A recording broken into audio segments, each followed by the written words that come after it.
വീടൊന്നുമില്ല, അടിച്ച് തുടച്ച് കൊണ്ടുപോയിട്ടുണ്ട്. കറക്റ്റ് ഞങ്ങളെ വീടുള്ള സ്ഥലത്ത് വലിയൊരു പാറക്കല്ല് മാത്രമേ ഉണ്ട്. ഒന്നും അക്സെപ്റ്റ് ചെയ്യാൻ പറ്റാത്ത രീതിക്ക് പെട്ടെന്ന് എല്ലാം കൂടെ മായാലോകത്ത് കൊണ്ടുപോകുന്ന പോലെ അങ്ങനെ ഒറ്റടിക്കുന്നുണ്ട്. കൂലിപ്പണി, അമ്മ സെയിൽസ് കേടും, ഞാനും ഇപ്പൊ ഇങ്ങനെ ഒരു ജോലിക്കും പോകുന്നു. അനിയത്തിനെങ്കിലും നല്ല നിലയ്ക്ക് പഠിപ്പിച്ച് അവളെ ആഗ്രഹത്തിന് വിടണം എന്നുള്ളതായിരുന്നു നമ്മുടെ 3 പേരുടെ ആഗ്രഹം.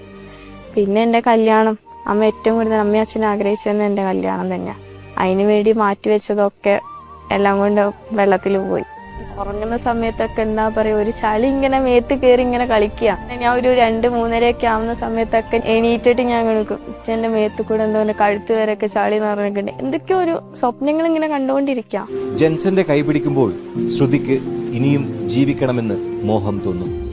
എപ്പോഴും എൻ്റെ കൂടെ തന്നെയാ. ഒപ്പം ഇരിക്കുമ്പോ ഒരു സമാധാനം. ഇതിപ്പോ കുറച്ച് ജസ്റ്റ് അങ്ങോട്ട് അപ്പുറത്തേക്ക് മാറിക്കഴിഞ്ഞാൽ തന്നെ ഒരു വിങ്ങല ഉള്ളില്. അച്ഛനമ്മയ്ക്ക് ഒരു സമാധാനം ഉണ്ടാവും. ഇപ്പൊ എന്നെ